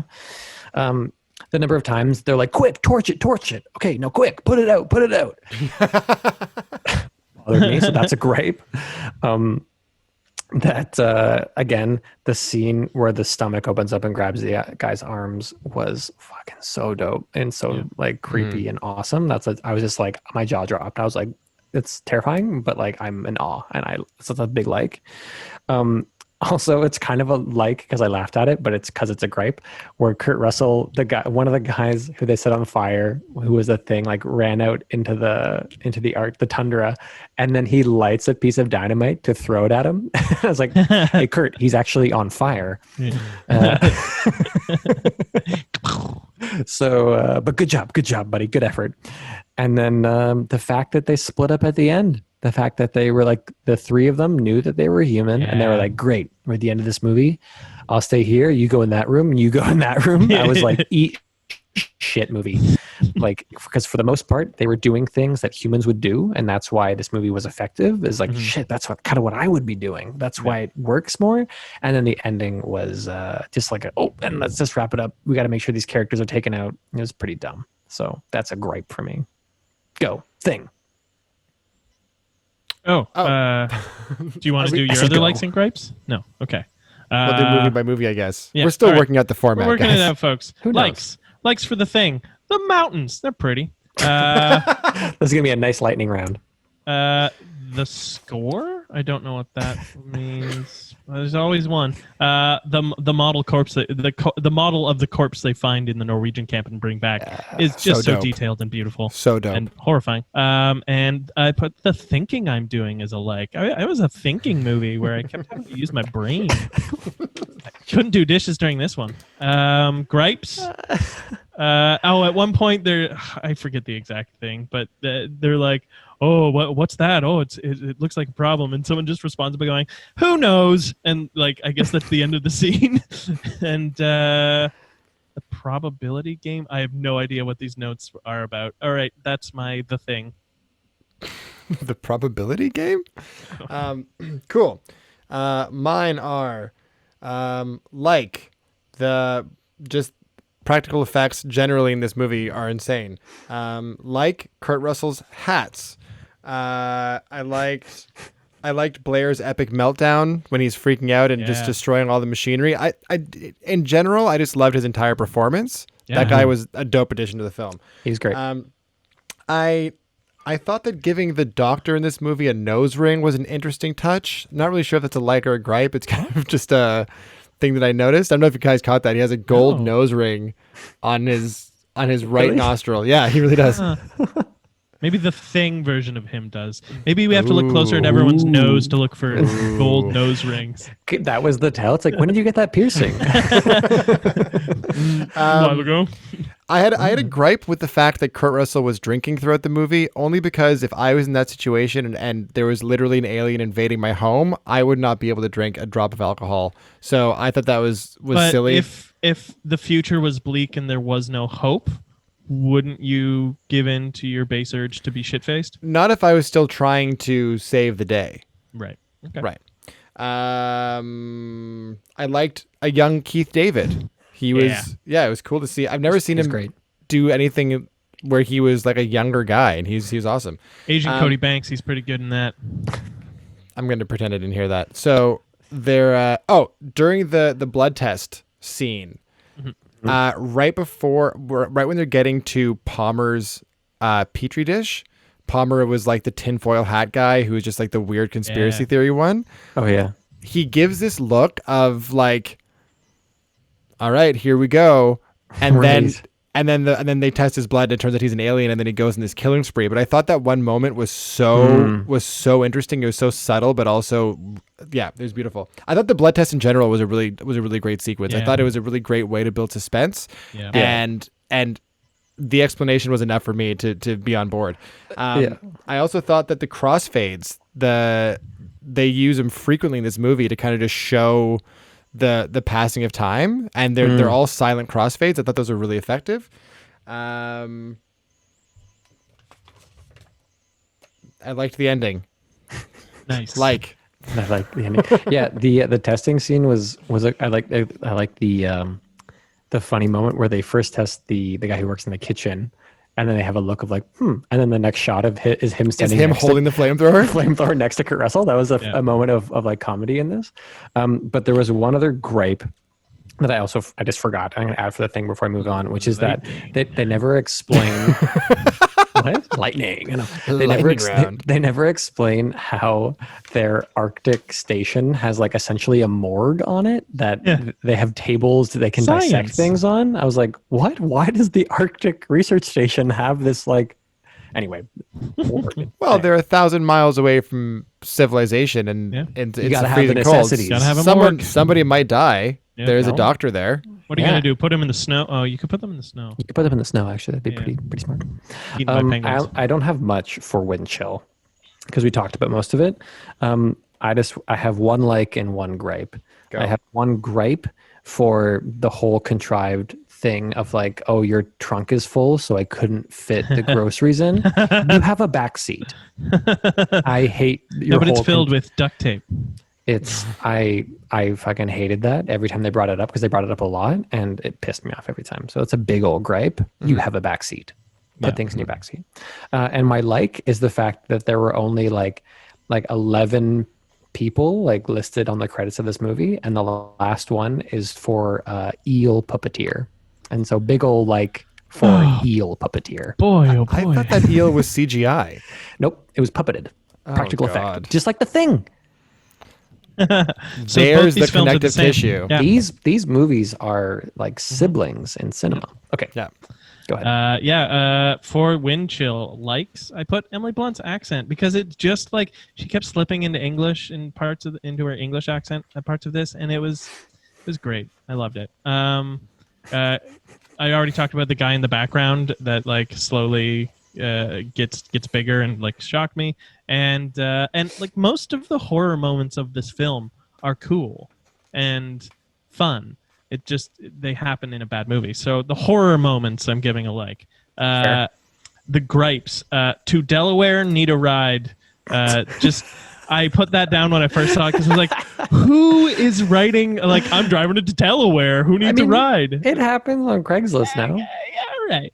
But then we find out later that he read her texts, and then I guess rushed to the billboard to put up. And like the creepiest flashback montage I've ever seen. His slow-mo, wide-eyed lean forward and like slow lean back of like knowing of like, that's He's how an I'll actor. get her. That's how I'm gonna get her. I'm gonna buy some Cornichon between now and then. I was in gripes. I put the realization that we've now done 2 Christmas films in our Halloween month, and I'm a little pissed off about that. Whoops. The character turn for just like all of his little moments where he reveals his character are icky, and I don't like them. The sex noises, which we've talked about, That's a like. The late exposition dump from our plowman. Perfect. It's a great. So I, like you, Jack, only have one for each category. For likes, I have ghost monks. And for gripes, I have just about everything else. If the movie was just called Ghost I Monks, think it's better than that. Ghost Monks It sounds was like not, a way man. better movie. It sounds like a movie that you, Jack, would watch as like a 7-year-old. I want to see the movie. Yeah. I want to see Surf Ghost Monks. Ghost Monks. I want to see Ghost Monks starring like what's his name, like Mark Strong, and like Oh yeah, and yeah, I don't know, something else. or like Jackie Colm Chan. Fiore and Jackie Chan. Yeah. Nick Like, Cage. Yeah. Yes. Nick Cage and Mark Strong in Ghost Are Monks. Ghost Monks. That is 100% a movie Nick Cage would make. Yeah, for sure. Yeah. Jiu-jitsu. Oh God. Well, awesome. I feel like we can jump into our rating system now and find out how this is all going to fall. I think it won't take long. So we were going to compare these movies. And we do that. We have 5 categories that we compare them with, I guess. So we have like looks good, like sounds good, acts good, story good, and rewatchability. I added the question marks this week. Yeah. It was good. I really appreciate Nailed it. it. Thank you. And whichever movie comes out with the majority of those 5 categories is declared the Citizen Kane of the week. So starting with looks good. My vote is for the one that like put a blue tint over it to make me know that it's chilly. Shut up. Both Shut up. films do use blue light. However, one film uses it effectively. and There's the a other one- difference between Yeah, blue wind chill. light. There's a difference between blue light and a blue fucking color cast in the whole film. I mean, one of the movies had an eel puppeteer, and The other had a cadaver puppeteer. yeah, so it's like pretty close, but you know, it's the thing. Of course, it's the Okay, thing. It's okay. it's like a marvel of cinema. I will say that That's amazing. Wind Chill wasn't poorly shot. No, for what it had, it did it quite well. Yeah. I would actually kind of argue the contrary. I spent a lot of the movie thinking that it was shot like a made-for-TV movie. Yes, I guess when I mean it wasn't poorly shot, I mean that it was effectively shot to be the film that it was. There was Yeah. no like glaring, horrifying errors or like. weird Sure, it shit had happening. like the Yeah. basic storytelling cinematography it needed to move Yeah. along. Yeah. Okay. Yeah, but Great. like how like just like a simple forest line, it did some pretty creepy stuff of just Yeah. people shambling back into the woods. That I was like, oh, I hate that. Like I Yep. hate that image. So, Yeah. but yeah, it's the thing. The Thing. The thing. Okay, great. So- Krampus. Krampus. Yeah. Sounds good. I didn't pay much attention to the sounds of these movies. They're both just like spoopy horror things. What like Wind Chill has some more creepy like, well, the weather outside is right. Yeah. Which But- drove me nuts. Why does the cop have a fucking theme song? It's Because it's yo. Christmas. It Because it was doesn't- playing on the radio when he died. I guess. They I could have couldn't- been more to emphasize that. That's Yeah. not made I clear. spent like 5 minutes trying to craft a joke about the cop being like a professional wrestler or something. And so he has theme music that This is hits whenever he's with theme. it. Yeah. I Okay. couldn't figure it out, obviously. That's why I don't have Right. it, but I thought it was stupid. It was stupid. Super stupid. Yeah. Yeah. Whereas the thing has like an original score and cool like sound design that matches the look and enhances the practical effects. Yeah. Well, and really effective use of silence, which I liked. I mean, not Yeah. silence in terms of silence, but silence in terms of no score. yeah. You know what I mean? Like it used it sparingly as opposed to Wind Chill, which I don't remember clearly, but I feel like it was kind of scored almost throughout. It's mostly the panting that we heard earlier. So I'm going to say Right. The Thing Right. again. Yeah, I'll go with The Thing too. Ennio Morricone did this this soundtrack, which he also did The Good, the Bad, and the Ugly. And he does most of Tarantino's scores. So this one he kills it again. Yeah, I'll also go with The Thing, but I also Wow. want to double back to Wind Chill for 1 second and just pose the question, because I'm not a doctor, but when you get frostbite, is the most effective treatment to rub the frostbitten part of your body onto an attractive woman's bare stomach? All right, it's the sexiest thing to do when that happens. No, They- the best way is actually To pee on it. To pee on him and then rub your hands on a woman's breasts and then have her tell you that you're a big strong boy, and that she should have talked to you after math class, not the other way around. Yeah, be in a class together, you know. I like that you used boy instead of man. Real strong boy. Yeah, I mean that's what he gets for being this fucking painfully underdeveloped fucking creep. You're a It's a- big, strong boy. Get we it? all got to learn sometime how to communicate with people, but that's combined with the fact that we all got to learn sometime. Like you're late, Yeah. dude. Like, what's your failsafe when she inevitably realizes you're a creeper? Are you just going to move on to the next girl you've been staring at through her bedroom window? Like they dared to bring back the line that he said when he's died, and he's like, you know, it was all supposed to be just a funny story between you and I. And I was Yeah. like, yo, this isn't cute now. Fuck you. She should have been like, oh, I hate you so much. Yeah. I'm glad you're dead. I'm going the opposite way, ghost. Yeah, man. walks the other way and ghost gets guy. to the gas station. Yeah. Yeah. Do you think the ghost version of him was still peeing blood? I hope so. Yeah, I think, and now every year when this inevitably happens again, because they don't really resolve that, then he's going to just be wandering by, dripping blood down the middle of the road. From he's, his urethra? he's part of it now. That's his thing. maybe the sequel is she goes back to have dinner with him. She brings that dinner. We'll have to find the but the sequel is a straight Christmas to VHS wind chill that they made. Wind Chill 2. In 2010. Yeah. Act's Oh good. man, act's good. Well, yeah. I mean, the thing. The I Thing. mean, it's hard to appreciate the acting in Wind Chill because the dynamic between the two of them is so frustrating the whole time. Yeah. Emily Again, Blunt's engaging, but Yeah, she's clearly gonna go Yeah. somewhere. yeah. But I was wondering the entire film if the guy just got the direction to play it as though he like picked the wings off of flies in his basement Right. from the beginning, or if that was just a choice and he's a really one-dimensional actor. Well, I mean- which one of them has a career right now? I would. But I also genuinely think he was probably trying to do his best. I think the screenwriter like wrote this thinking that it was like a really like the screenwriter is clearly a creep, being like, who thought this was like a genuinely like touching story about this guy winning this woman or whatever. And so I think the actor probably read it and was like, oh, so he's like almost a psychopath. You can't blame him for playing it as what it reads like. Yeah. And Story I guess, good? Oh Right. no. No, go ahead. Story good? I will say that I think this is the one category where Wind Chill pulls closer because I had no idea. Everyone in the thing except Kurt Russell looked the same. Even the two doctors looked kind of the same. So I was constantly having to remind myself which one was which.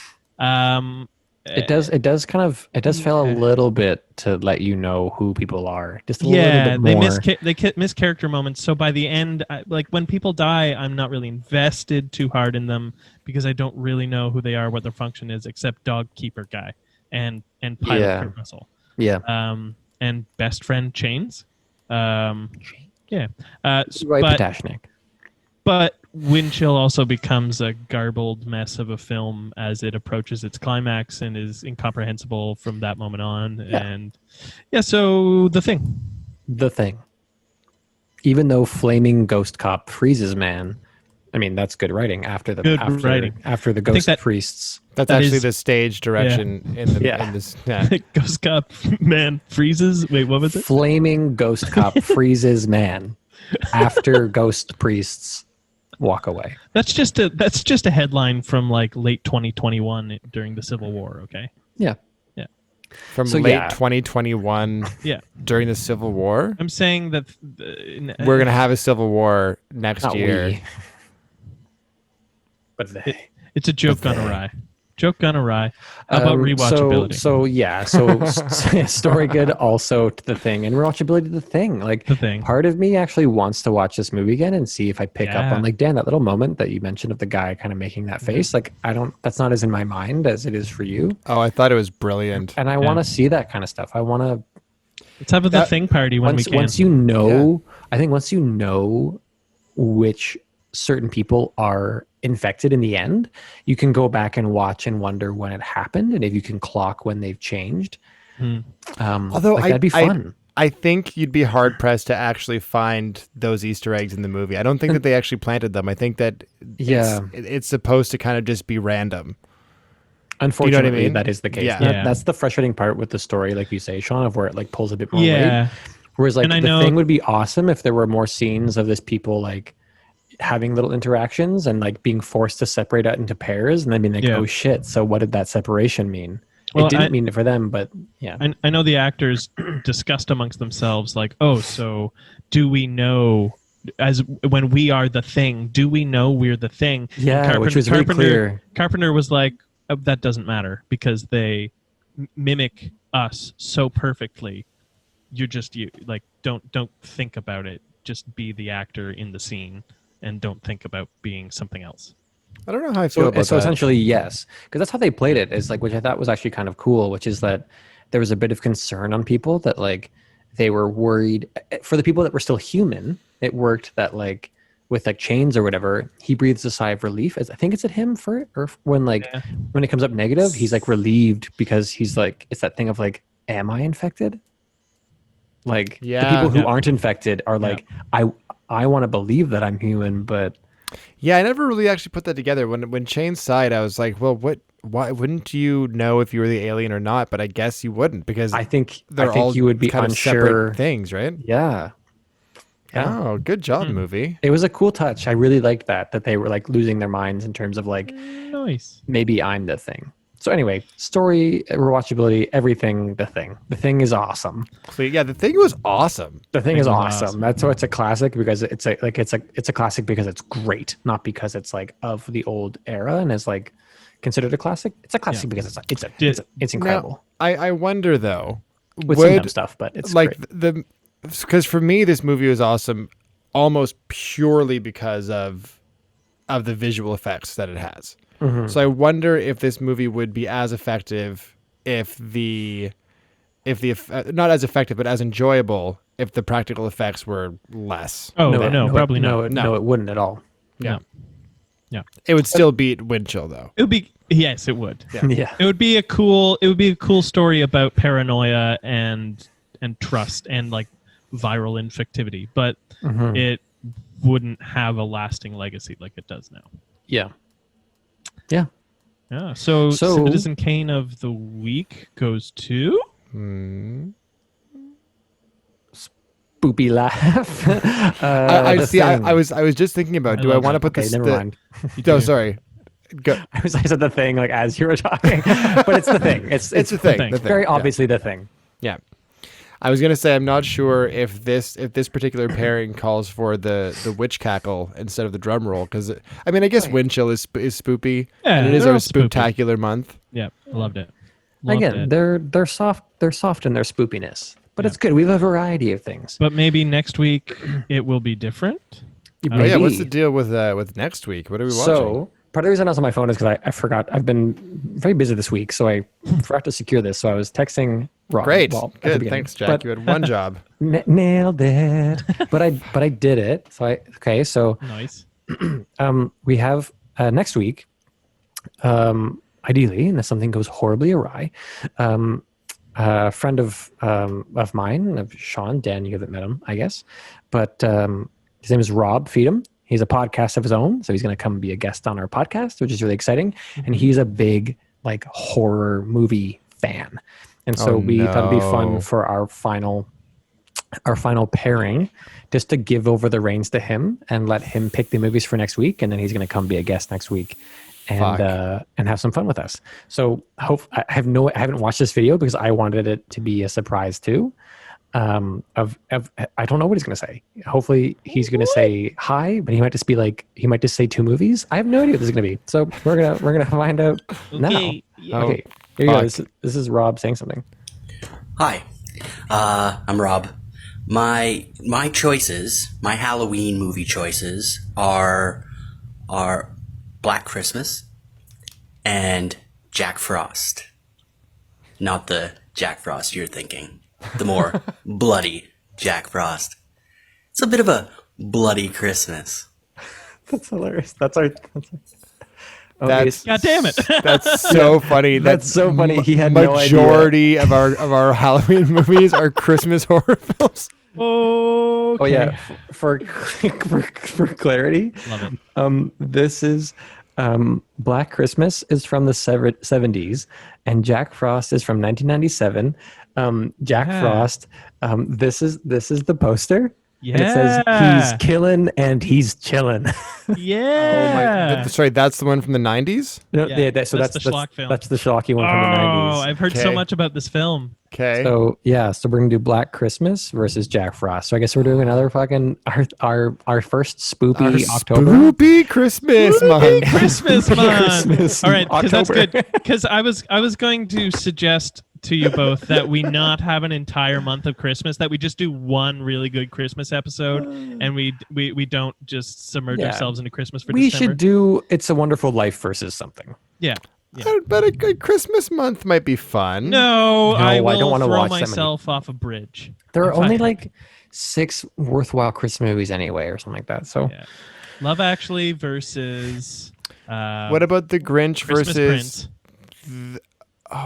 That reminds me, we have to find a way to get the Princess Bride on this movie, on this fucking podcast. It will win against everything. yeah, I don't know what we'll put it with. Princess Diaries, maybe. Ooh, no. Ooh, that's So Frog again, just Princess by to Disney. reiterate, if you are listening and you keep track and you watch movies with us, which maybe you will one day, or maybe you've discovered this podcast in a distant future, and you're playing along later, the movies for next week are Black Christmas and the 1997 Jack Frost Spoopy movie, not the one with Michael Keaton. Michael right? Keaton in the J Shot. Yeah. Great Who? The J Shot. J Shot. He teaches his son. His son plays hockey, and he always wanted to teach his son right. the J Shot. And so when he becomes a snowman after he dies, he teaches his son how to do the J Shot. That's all I remember from that film. Did you grow up on this movie? I saw it like 2 or 3 times, probably. Okay. Yeah. All right. Okay. Not this Jack Frost, the Michael Keaton one. Yeah. Yeah. Okay. What is the name of Rob's podcast? His podcast is called the RIP Podcast. It's actually a lot of fun. I've listened to a number of episodes. Rob is a very, very, very funny guy and performer that I've worked with. So it's him mainly and a co-host, Shauna Edwards, and they have guests as well. But in general, it's a paranormal podcast. So they're very fascinated with paranormal things. One episode I listened to delved into like the history of people who claimed that they had traveled through time, Cool. which is really fun. So like a dude who was found on the side of some highway reeking of alcohol, who claimed that he was from the future, Wow. and stuff like that. Sweet. Oh man. So it's some interesting kind of spooky tales. Some of it are anecdotal. It's people telling experiences that they've had and dreams that they've had and stuff like that. And some of them like have given me some real genuine chills of these people's dreams and stuff, and how like recurring progressive dreams, which is scary, if you know what I mean when I say that. Like it's a dream that keeps happening, but like there's a progression. Yeah. And then once they do something in real life, it changes what happens in the dream suddenly and stuff like that. That's like, Ooh. but it's so it's fun. It's fun, and they're a lot of fun. So if you want to check out another podcast, check out the RIP podcast. Rob Feedham will be on the podcast next week. Ideally. Love it. Unless Nice. again something goes horribly awry, but that's the plan. Yeah, well, Sweet. our province doesn't understand how to effectively maintain the health of its population. So yeah, anything can happen. Yeah, he'll be zooming in regardless with the rest of us as we've gone back to Zoom. Wow. Yeah. So I think without any further ado, let's cap this fella off here. What am I saying? With our Are you the time traveler? I'm the thing. Well, good thing we're doing this over Zoom. Yeah, good thing. So we like to do a little fun sign off here, which is that we pitch / brainstorm Thanos teasers for the movies that we watch. If you're unfamiliar, the MCU, as it was building up to its climax with Thanos, would have these occasional post-credit scenes with Thanos that they would tease his arrival, and he mostly just did and said random things. So we like to imagine what random things he might do or say at the end of any movie, and so we do it after the ones that we watch. Anyone have one that they want to lean in with? I didn't come up with anything for these movies. I had a really hard time. Okay, it was hard, right? Yeah. Okay. I can't get this image out of my head of Thanos like riding his motorcycle down Route 606 and the cop trying to like pull him over and throw him in the back of the car, and the ghost quantum cop, and Thanos just. This is for the thing, right? This is for the thing, yeah. Yeah. This is for Windchill, and Thanos just like ragdolling him and beating the shit out of Ghost Fire Cop. And then I don't know, maybe he finds an Infinity Stone in his hat or something. I don't know, but that. Okay, I'm gonna come in and I'm gonna modify this, and this is gonna be both of mine in one. So Thanos is driving down the road, and On a motorcycle. on a motorcycle. Ghost cop. Ghost cop. Woo! He actually uses the flash. He doesn't run him off the road With an empty sidecar. Yeah. And the cop comes over and he says, "Evening, ma'am. Do you know how fast you're going?" Blah blah blah blah. And it escalates. He gets really racist, calls him some really bad purple words, and then he goes to arrest him. And it's been the Thing as Thanos the whole time, and it clomps onto the cop, and then it creates a racist cop thing that goes off into Ghost World and takes over all the ghosts. Like the priests are on the hill watching, and they're like, like they're wide-eyed and like freaked out, and they all scatter into the woods. Didn't see this coming, did you? It's like a whole second thing where the priests are sitting in their cabin accusing each other of being the Thing, of being the ghost thing. the ghost thing. Yeah. Yeah, I'm on board with that one. That I started that one, so I'm going to take on to you. Yeah, and it's all say that yours. that was You both- can both- keep it. No, that was both of ours. But That we was have to both of split the ours, Sean. royalties. We have to split the royalties. That was on a nice. any, That was a nice twofer there, Sean. Though. Yeah, it was good. Hey, anything I can do to To move this bring the podcast runtime along. of this podcast down? The only thing I could write, again, it was hard to, I just wrote like a simple lines or like a base idea, and all I could write for Wind Chill was just Thanos awkward in college. And I just imagine like do do do do do do do do do, like I don't want to, and it's just like we see the continuation scene of where the guy has like leaned over her phone slow-mo and leaned back, where like Thanos is like awkwardly behind him, like with like long hair and like a skirt and like awkward glasses and like And really is, bad like, acne. yeah, and like it's like Thanos again, but like she's crushing hard on the guy. Yeah. And so while he's looking at her, Thanos is like twirling her hair and like dreaming of the guy, and has been like stalking him as he's been stalking her, and it's just a series of events of. So does Thanos? Does Thanos girl also rip off the ticket of like Drive to Delaware ? And then she also arrives when Emily Blunt is there. No, and they're like, oh, sorry, I thought I was going. I think it's like a pre thing where it's like he had his paper with the tear off things, where it's like Thanos Crush Girl like anticipated that and had like a post that was like tear away Tear away paper. signs like here, and so like he came to like her dorm and was like, "Hey, so you have those?" And she was like, "Yeah, I do. Did you want to come in? I have some."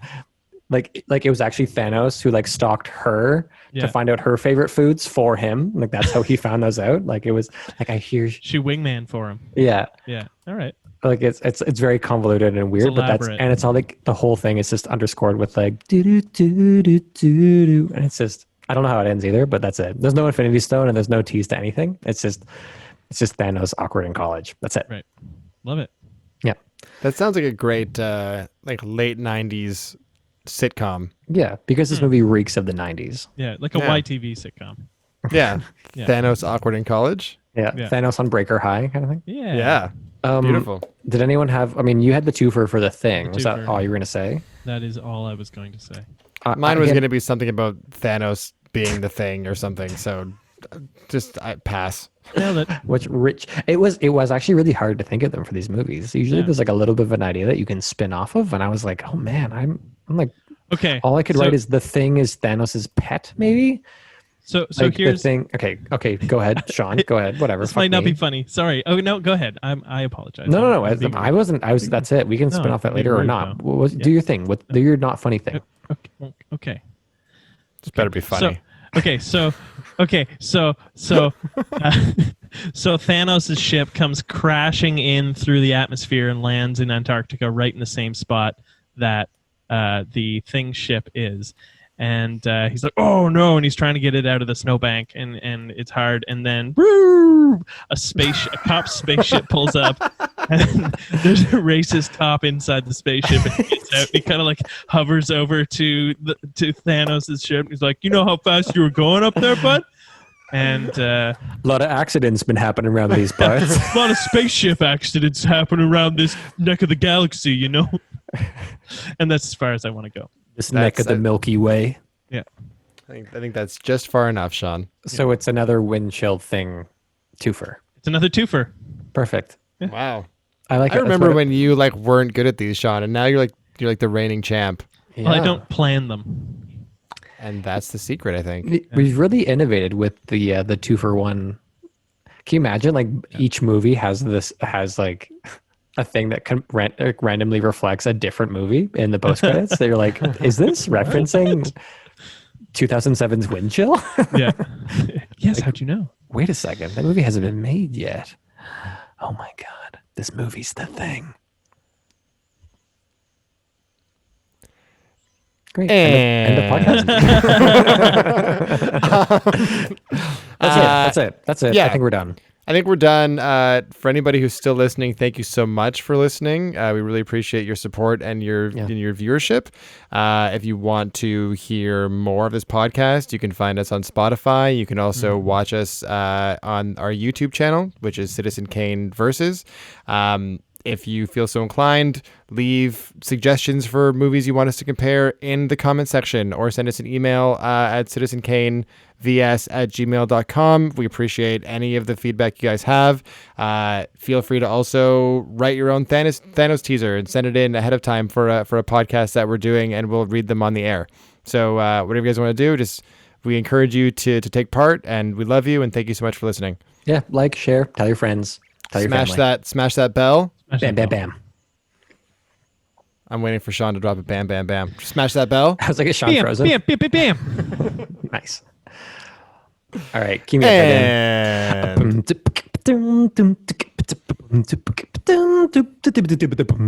it's spoopy, man. Spoopy. I couldn't. Okay. It's too late. Versus. Oh.